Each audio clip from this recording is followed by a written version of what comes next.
네, 좋은 주일 우리 아침 또 예배입니다. 우리 옆사람 인사 좀 할까요? 좋은 주일입니다.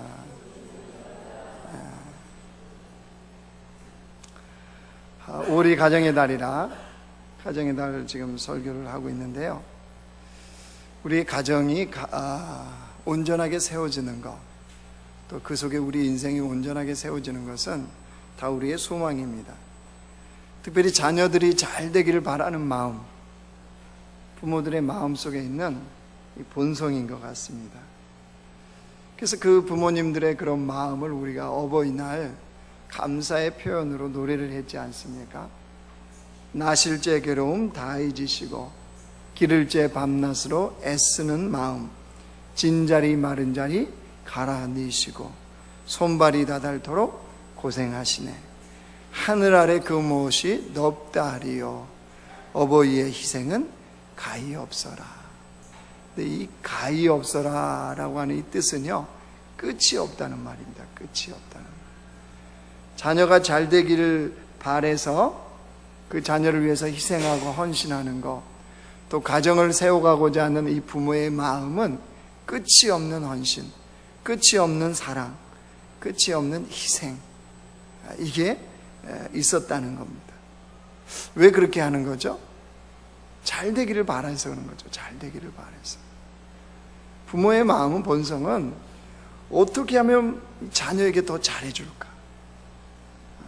어떻게 하면 저들에게 잘해줘서 잘 되게 할까? 그래서 이것도 해주고 싶고 저것도 해주고 싶고, 학원도 보내고 싶고 가해도 해주고 싶고, 그죠? 거기에 능력만 있다면 아빠가 또 특별 시간을 내서 가르쳐주면 더 좋겠고, 부모의 마음은 자신의 능력의 한계 때문에 못해주는 것을 안타까워합니다. 못해주는 것을 아쉬워하는 것이 부모의 마음입니다. 우리 안에 있는 이 본성이에요, 본성. 그렇게 가정도 자녀도 세우고 싶은 게. 그런데 우리의 그 마음의 생각대로 가정이 세워지던가요? 자녀들이 되어져요?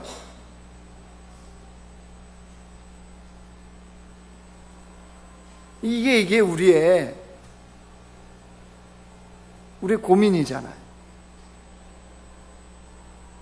그렇게 할 수만 있다면 다 해서 가정도 세우고 싶고 자녀들도 잘 되도록 기르고 싶은데 우리 마음대로 되는 게 아니에요. 내가 그렇게 헌신하고 희생했다고 되는 게 아니더라는 거죠. 여기에 이제 우리의 고민이 생깁니다. 미국 경제 전문지인 포브스에서 2017년도 우리나라 50대 부자를 발표를 했습니다. 1위가 누구였을까요? 이건희 회장입니다. 얼마를 갖고 있어야 우리나라 1등 부자가 되는 줄 아십니까? 우리나라 1등 부자는 18조 8,642억 원을 보유하고 있어야 1등이 됩니다. 감이 안 오시는 것 같은데 18조. 자, 그러면 이 이건희 회장은 작년에 비해서 재산이 얼마만큼, 한 1년 만에 얼마만큼 늘었느냐? 2조 7,819억 원. 2조. 그러니까 가만히 있어도 얼마가 재산이 그냥 들어왔어요? 2조요, 2조. 우리는 뻘나게 뛰어도 빚이 2천만 원. 그죠? 누구는 가만히 있어도 2조 원. 내일부터 직장 가지 마요. 그런데 그 이건희 회장 지금 어떤 상태입니까? 식물인간 상태 아닙니까? 그의 아들 이재용 씨가요, 한국 부자 3위에 들었습니다. 3위. 이재용 씨가 가지고 있는 재산이 7조 1,473억 원. 7조예요, 7조. 이재용 씨는 가만히 있었는데 1년 동안 얼마의 재산이 불어났느냐? 6,734억 원. 6,734억 원이 가만히 있는데 재산이 불어났어요. 이재용 씨 지금 어디에 있나요? 구치소에서 지금 재판 기다리고 있나요? 만약에 가정과 가문이 돈으로 세워진다, 이런 경제적인 성공으로 세워진다 라고 생각하면 이 가정만큼 부러워할 가정은 없겠죠. 이 가정만큼 놀라운 성공을 이룬 가정은 없겠죠. 물론 돈을 좋아하는 우리의 본성이 이 가정이 전혀 부럽지 않다 라고 하면 거짓말이겠죠, 사실. 그렇죠? 할렐루야 찬양대라고. 가만히 있는데 2조가 들어왔어요. 부러워요, 안 부러워요? 솔직히. 안 부러워요? 뻥치지 마세요. 뭐가 안 부러워요? 솔직히 가만히 있는데 통장에 2억 원 들어왔다. 안 부러워요? 안 부러우시는 분은 천국 가셔야 돼, 이제. 이제 끝났어요. 이 땅에서 더 이상 살 필요가 없어요. 이미 주님의 마음을 품었어. 근데 우리 안에는 솔직히 조금 부럽잖아요. 그죠? 요만큼은 아니에요. 더 커요, 사실은. 그런데 우리 모두가 아는 건 뭐예요? 진정으로 부러워할 대상은 아니라는 사실이에요. 그죠? 그걸 알잖아요, 우리는. 무슨 말입니까? 진짜 행복한 가정은 그 모습이 아니라는 거죠. 정말 주님이 원하시는 믿음의 명문 가문으로 세워지는 것은 그 모습이 아니라는 것을 우리는 압니다. 그래서 돈으로의 가난한 조금 부러운 마음은 있긴 있어도 진정으로 부러워하고 진짜로 우리가 추구하고 원하는 삶은 그 모습이 아니라는 거죠. 그렇다면 하나님 안에서 우리가 세워야 되는 우리의 가정, 우리의 인생은 어떤 모습일까요? 하나님이 원래 디자인했던 가정의 그 모습으로의 회복은 어디에서 이루어지냐 하는 거죠. 여러분, 오늘 본문은 사도 바울이 디모데에게 편지를 한 겁니다. 근데 그 편지를 쓰면서 바울이 뭐라고 그러냐면요, 이 가정을 믿음의 명가라고 얘기를 해요. 믿음의 명가라고 칭찬을 합니다. 그럼 그 5절 말씀 한번 보실래요? 5절 같이 읽어요. 시작. 이는 내 속에 거짓이 없는 믿음이 있음을 생각함이라.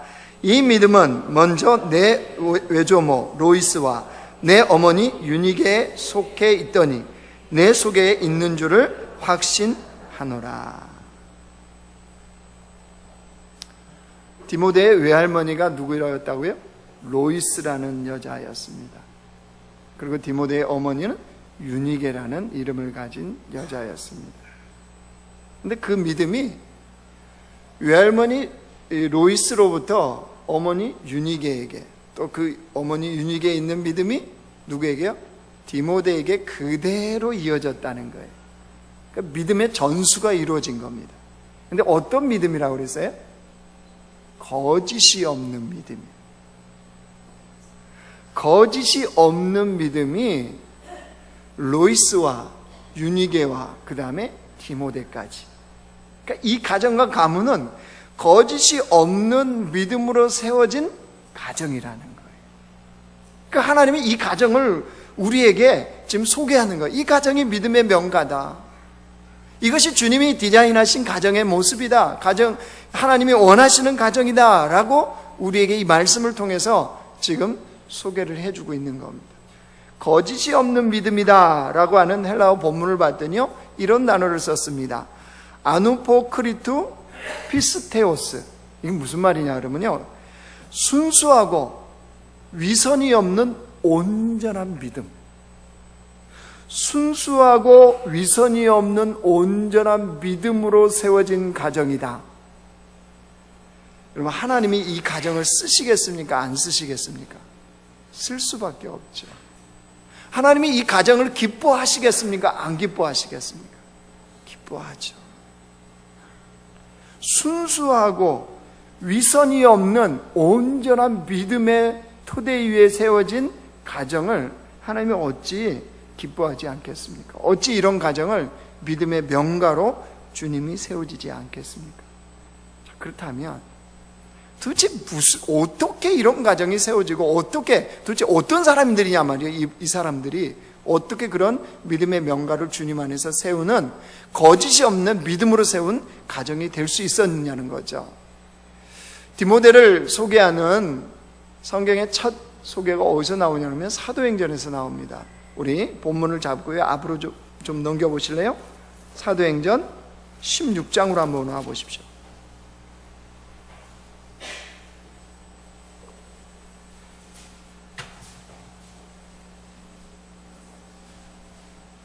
사도행전 16장이요. 214쪽입니다.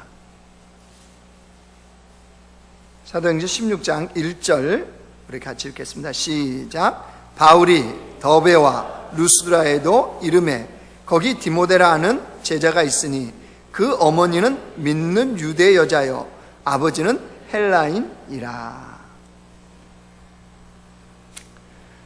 바울이 더베와 루스드라에도 이름에라고 하는 것은 지금 이 디모데와 그 가정이 어느 지방에 사느냐라고 하는 것을 지금 이야기해 주고 있습니다. 특별히 루스드라라는 지역에 이 가정이 삽니다. 요즘 사람들은 믿어요. 개천에서 용 난대요, 안 난대요? 네. 개천에서는 미꾸라지 나요. 그래서 추어탕이 생긴 거예요. 추어탕 맛있게 먹으면 되지 뭐.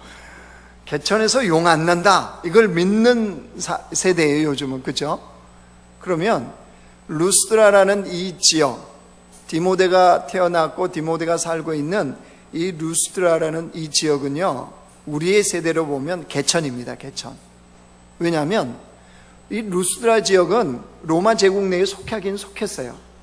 그런데 아주 작은 시골 마을입니다. 시골의 아주 작은 변방. 그래서 실제로 그 당시에 사람들이 루스드라가 어디에 있는지도 잘 모를 정도로 그렇게 알려지지 않는 변방에 불과한 게 어디였냐 그러면 루스드라였어요. 그런 루스드라의 지역에 누가요? 디모데의 어머니는 어디 출신이에요? 무슨 사람이래요? 유대인이라고 그랬죠. 그런데 디모데의 아버지는 어느 사람이에요? 헬라인이라고 그랬죠.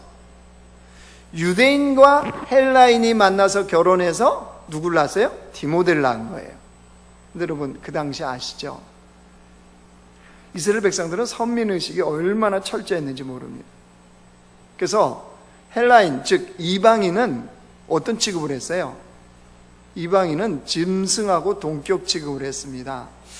그리고 지옥의 땔감 정도로 여기는, 정말 이방인을 하찮게 취급하는 게 유대인들의 생각 속에 있었던 생각입니다. 그러면 상식적으로 유대인이 헬라인을 만나서 결혼합니까? 안 합니까? 여러분 같으면, 여러분이 유대인이라면 헬라인하고 결혼하겠어요? 안 하겠어요? 안 하죠. 누가 합니까? 그런데 오늘 본문에 보면 디모데의 어머니는 유대인이고 디모데의 아버지는 헬라인이래요. 둘이 만나 결혼을 했어요.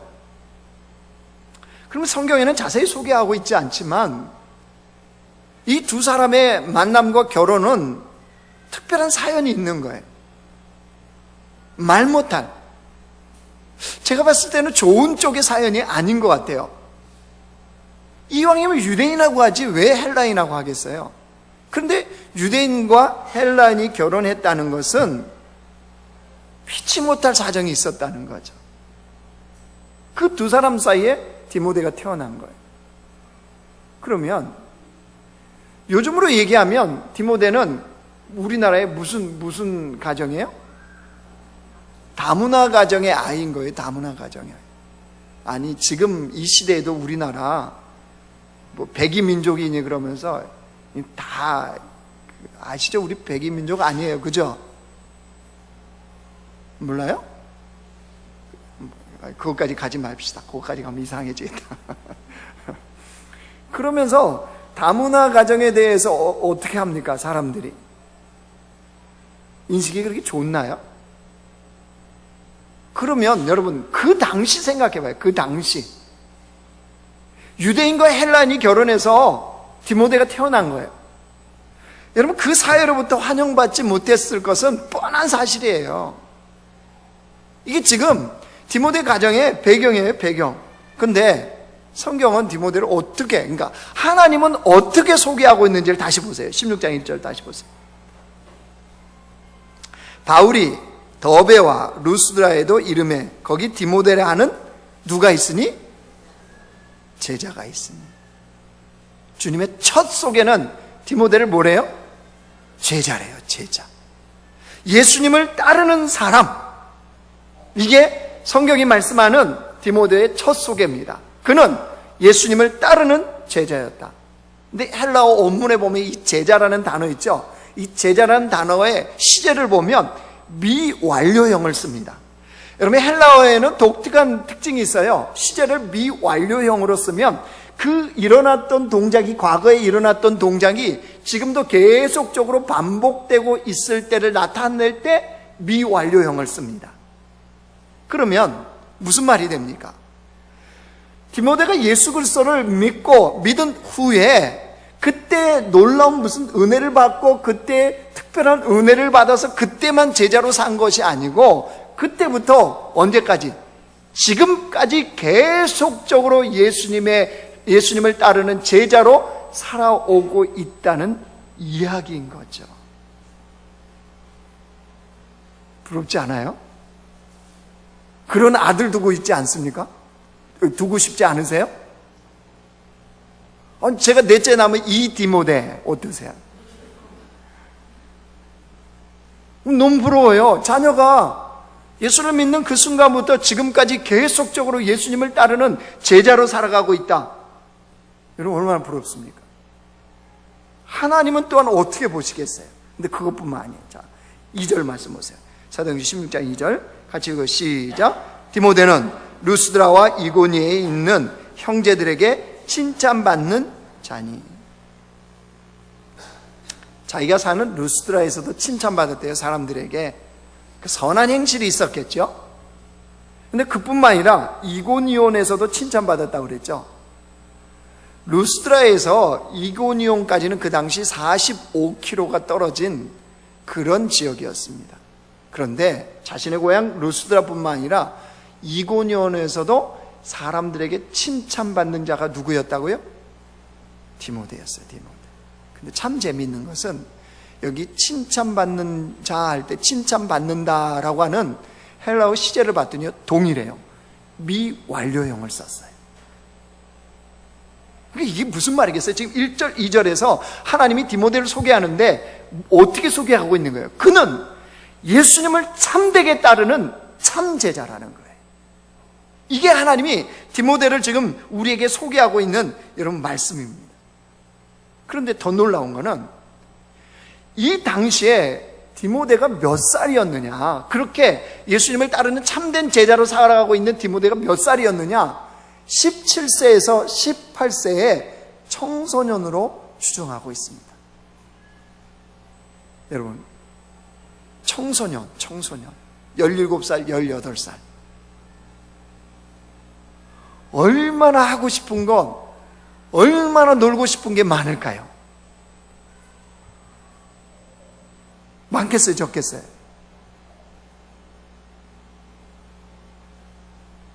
이 교회 건물이다, 학원이 많은 건물이다 보니까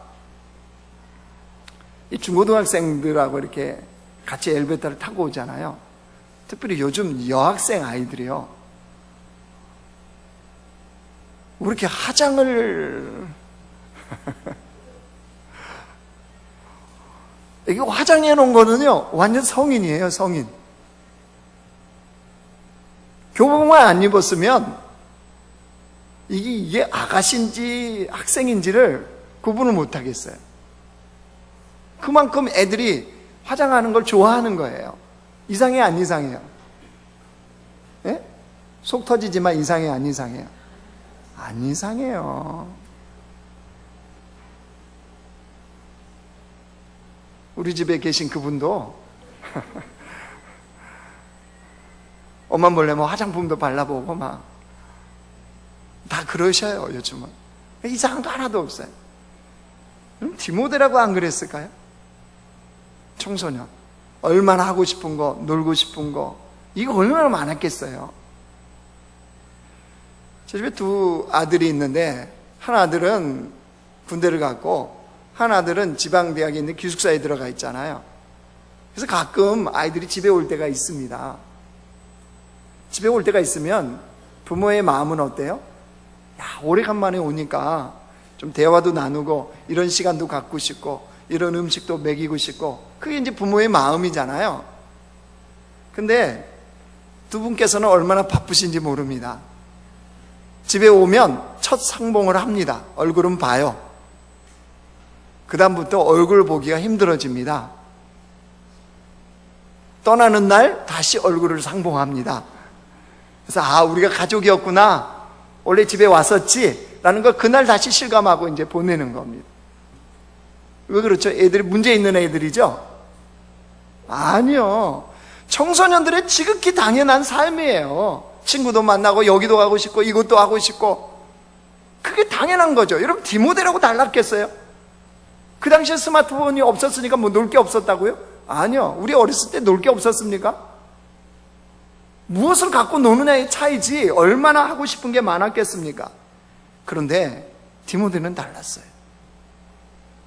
사도 바울이 1차 전도 여행을 루스다르로 갑니다. 그 지역을 이제 들어가요.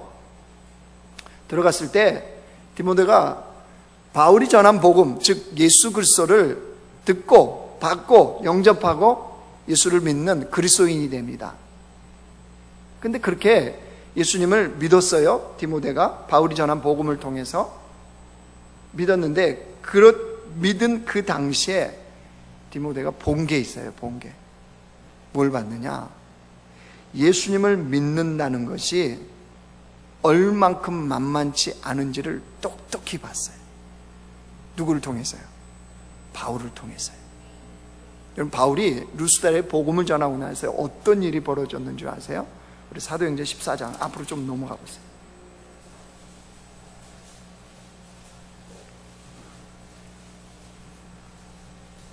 8절 한번 가보실래요? 사도행전 14장 8절. 루스드라에 발을 쓰지 못하는 한 사람이 앉아 있는데 나면서 걷지 못하게 되어 걸어본 적이 없는 자라. 그러면서 어떻게 했어요? 하나님의 놀라운 역사가 거기서 일어나죠. 그리고 이제 또 뭐예요?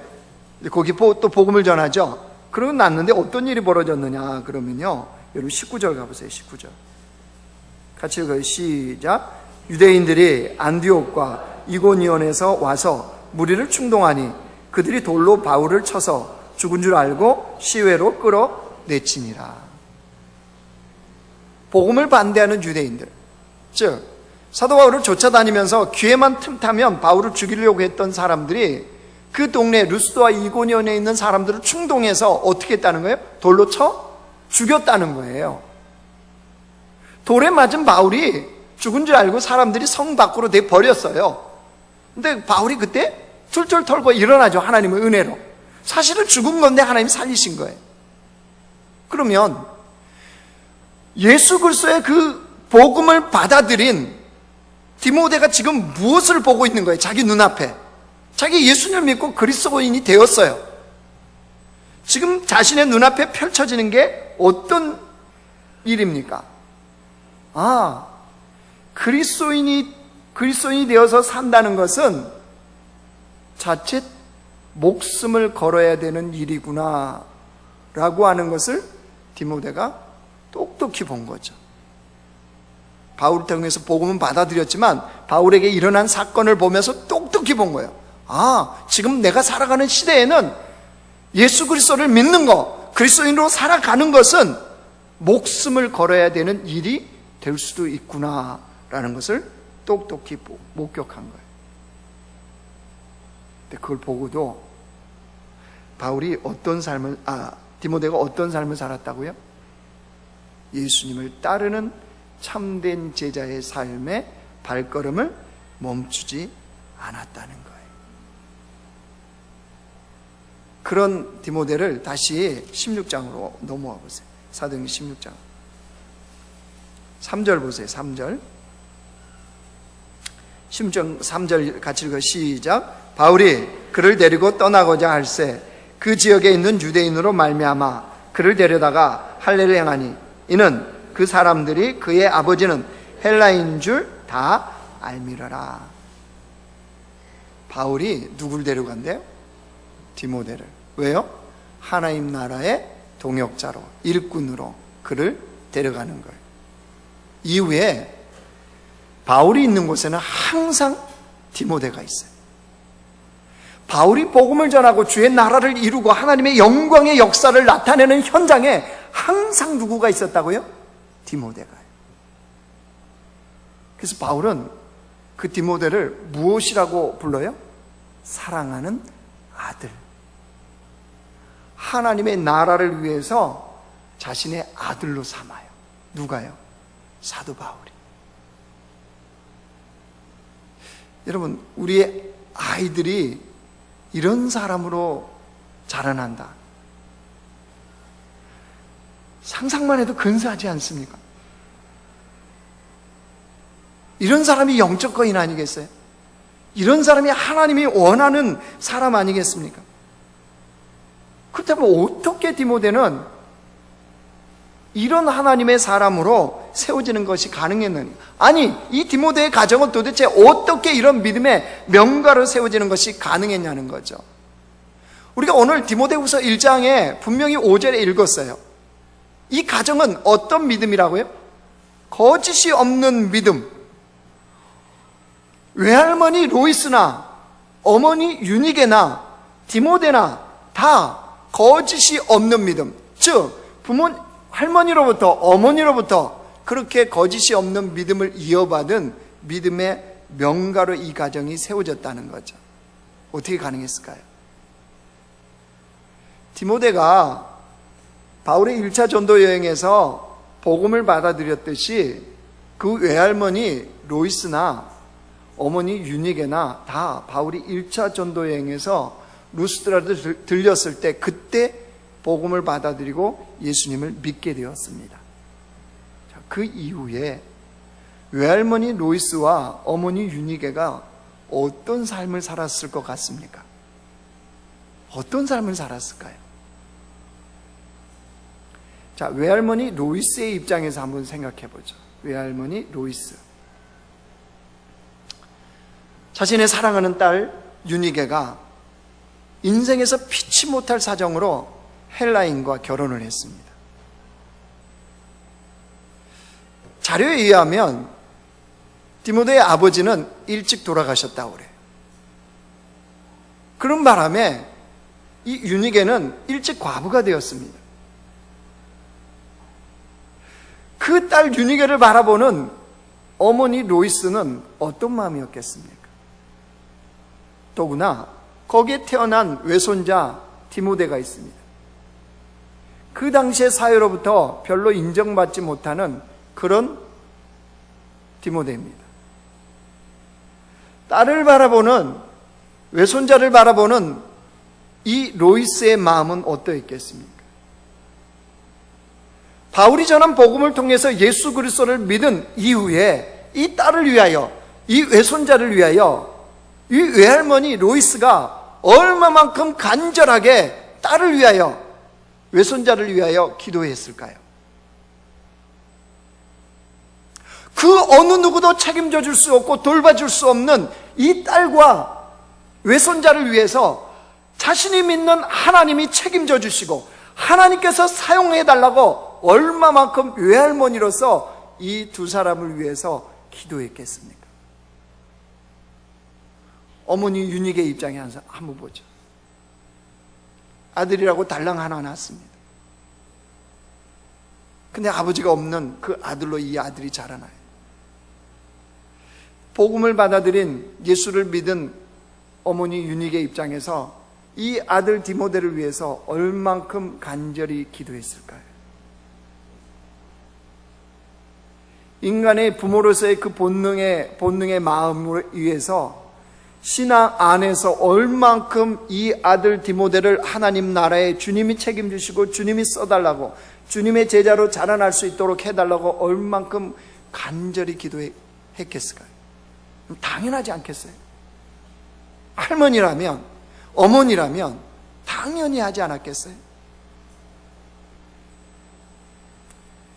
그러면 거짓 없는 믿음하고 무슨 관계가 있을까요? 거짓 없는 믿음으로 이 가정이 세워졌다며요. 그런 믿음의 명가가 되었다며요. 도대체 이 모습하고 무슨 관계가 있냐 말이에요. 여러분, 시골 변방 루스드라에서 늙은 몸을 한 로이스, 이 로이스가 자신의 딸을 사랑하고 외손자를 사랑하는 마음으로 하나님께 간절히 기도한 그 기도를 이 땅에서 어느 누가 알아주었을 리가 있을까요? 없었을 겁니다. 그 시골 변방에서 늙은 몸을 한 로이스가 하나님을 향해서 기도할 때 그 지역이나 그 지방에서 어떤 사람도 이 로이스에 대해서 관심도, 그녀가 그렇게 기도하는 것에 대해서 알 리도 없었습니다. 인생의 피치 못할 사정에 의해서 어쩔 수 없이 헬라인과 결혼해서 그 남편마저 일찍 죽어버린 이런 상황에서 유니게가 아들 디모데를 위해서 그렇게 하나님 앞에 간절히 기도하는 것 역시 세상 그 누구도 알아주었을 리가 없습니다. 그런데 외할머니 로이스와 어머니의 유니게의 기도를 보시고 들으시고 응답하신 분이 계셨어요. 세상은 그 누구도 알아주지 않고 그 누구도 알지 못하는 그 순간에도 그들을 보시고 들으시고 응답하시는 분이 계셨다는 사실입니다. 그분이 누굽니까? 그들이 믿은 하나님입니다. 하나님은 보셨고 하나님은 들으셨고 하나님은 응답하고 계셨다는 사실입니다. 이것을 누가 본 겁니까? 디모데가 본 거예요. 자신의 외할머니 로이스와 어머니 유니게가 거짓 없는 믿음을 가지고 예수님 안에서 기도하는 그 기도를 하나님께서 들으시고 보시고 응답하신다는 사실을 디모데가 본 거죠. 그래서 예수 믿는 것이 어쩌면 끔찍한 수모를 당할 수 있는 그 인생이 될 수 있음에도 불구하고 디모데는 예수님의 제자로 살아가는 그거에 결코 포기하지 아니하고 그 삶의 걸음을 걸었다는 거예요. 무슨 말입니까? 할머니를 통해서 어머니를 통해서 본 그 하나님, 자신의 인생 루스드라지만 변방이지만 아무도 알아주지 않지만 사회에서도 환영받지 못하지만 자신이 주님 앞에 나가서 기도하고 주님 앞에 믿음의 삶을 살아가면 자신을 보고 들으시고 응답하시는 하나님이 계시다는 사실을 철저하게 디모데가 믿은 겁니다. 그래서 그도 역시 거짓 없는 믿음의 삶, 그 발걸음을 하고자 한 거죠. 하나님은 이 가정을 세우신 거예요. 이 가정을 쓰신 거예요. 이런 가정이 믿음의 명문 가정이라고 우리에게 말씀하십니다. 에레미야도 하나님 말씀이 임하자 동일하게 고백한 게 있어요. 보여주세요. 에레미야서 1장 5절. 같이 읽어요. 시작. 내가 너를 모태에 짓기 전에 너를 알았고 내 배에서 나오기 전에 너를 성별하였고 내가 너를 여러 나라의 선지자로 세웠노라 하시기로. 하나님이 에레미야를 뭐 했대요? 알았고 성별했고 세웠대요. 어느 누구도 알아주지 않는 그때에 하나님은 이미도 너를 알았고 너를 구별했고 너를 세웠다는 거예요. 에레미야가 그 하나님의 부르심을 받고 주님의 선지자로서 이 땅의 삶을 살아가자.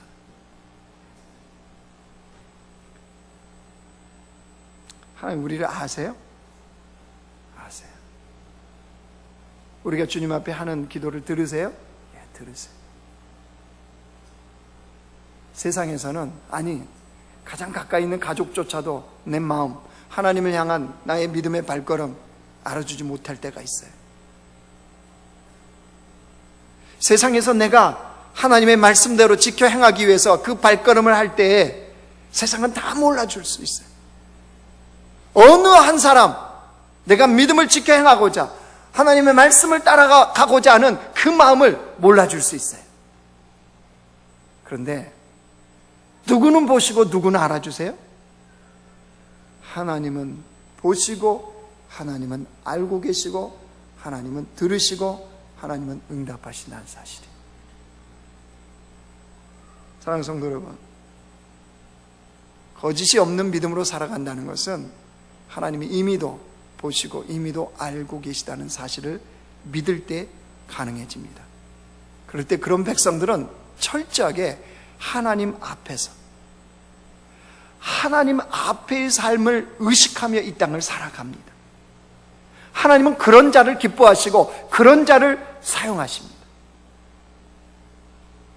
하나님이 이미도 알고 있고 보고 계시고 응답하신다는 사실을 믿으면 우리는 어떤 상황에서도 믿음의 소망을 잃지 않게 됩니다. 내일의 삶이 새로울 수 있습니다. 내일이 기대가 되어져요. 우리에게 몇 조, 아니 몇 천만 원, 몇 십만 원, 몇 백만 원이 없어도 이미도 알고 계시고 보고 계시는 하나님에 의해서 내일이 기대가 되어지는 거예요. 나의 환경의 어떠함이 아니에요. 세상이 나를 어떻게 인정해 주냐, 그게 아니에요. 아무도 몰라도 나를 보고 계시고 나를 알고 계시는 그 하나님으로 인하여 내일이 기대가 되어지는 거예요. 하나님 생명을 주셨다면 생명을 주신 순간이 기대가 되어지는 거예요. 하나님의 능력의 손길이 어떻게 내 삶을 펼쳐갈지가 기대가 되어지는 거예요. 그러니까요, 인간에 의해서, 남편에 의해서, 아내에 의해서, 자식에 의해서 소망이 있었다가 없었다가, 세상의 환경에 의해서 있었다가 없었다가, 이게 아니에요. 변치 않으시는 하나님에 의해서 날마다 우리 안에 새로운 힘과 용기가 솟아나는 거예요. 내일이 기대가 되어지는 거예요. 여러분, 이것이 바로 거짓 없는 믿음으로 살아가는 주의 백성들의 모습입니다. 여러분, 믿음의 발걸음 그 어느 누가 안 알아줄 수 있어요. 믿음의 명가로 세우고 싶은 그 마음에 내가 할 수 있는 범위 내에서 믿음의 삶을 살아가는 거 아무도 알아주지 않을 수 있습니다. 그럼에도 불구하고 우리는 거짓 없는 믿음의 발걸음을 계속해야 됩니다. 왜 그렇습니까? 하나님이 이미 보고 계십니다. 하나님이 이미 알고 계십니다. 하나님이 그 인생의 발걸음에 응답하시기 때문입니다. 여러분, 우리 인생의 절대적인 것은 하나님이 보시고 알고 계시다는 거예요. 이것만큼 우리 인생에 절대적인 게 어디 있습니까? 돈의 수조원이 우리 인생을 절대적으로 지켜줍니까? 그렇지 않습니다. 성공이요? 그렇지 않습니다. 이미 우리를 보고 계시고 알고 계시는 하나님이 계시다는 사실, 이것만큼 우리 인생에 절대적인 것은 없습니다. 이것만큼 우리 인생을 가치와 의미를 부여하는 것은 이 땅에 없습니다. 그렇기 때문에 하나님을 믿는 주의 백성들은 어느 순간에도 거짓이 없는 믿음을 가지고 이 땅에 살아가는 것이 가능해집니다. 하나님은 그 인생을, 그 가정을, 그 가문을 세우신다는 사실입니다. 여러분, 이 하나님을 믿고 우리가 또 한 주간 믿음의 발걸음을 할 수 있는 하나님의 백성들 되시길 주의 이름으로 축원합니다.